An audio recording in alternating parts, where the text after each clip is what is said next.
কালো ভাল্লুক। আলিজি come here. ইয়া খায় না এগুলা, ইয়ে খাচ্ছে। ভাল্লুক খাইতেছে মিষ্টি লাউ, গাজর, পাউরুটি, আপেল, মালটা, মধু, মধু খায়, পাকা কলা। তারপরে হয়েছে স্যার কি জানি খাই গরম লাগলে, তরমুজ খাইতেছে। আর অনেক মনে থাকে না স্যার। বাম দিকে নিচে তাকান, বাম পাশে একদম হাতের পাশেই আছে কালো ভাল্লুক। কেউ ডান পাশে আছে একটু দূরে। কেউ গ্লাসে ঢুকা দেন না, কে গ্লাসে ঢুকা দেখে, গ্লাসে ঢুকা দেন না, ওটা ঘুমাইতে দেন। ও শান্তি হলে রয়েছে, ওটা থাকতে দেন। ওইছে হিংস্রর মধ্যে 1 নম্বরে।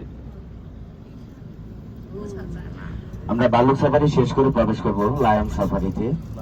আমাদের যে পাশে লায়ন থাকবে পাশের লোক বসে দেখবেন। যদি অন্য পাশের লোক দেখতে না পারেন সেক্ষেত্রে দাঁড়ায় দেখে আবার বসে যাবেন।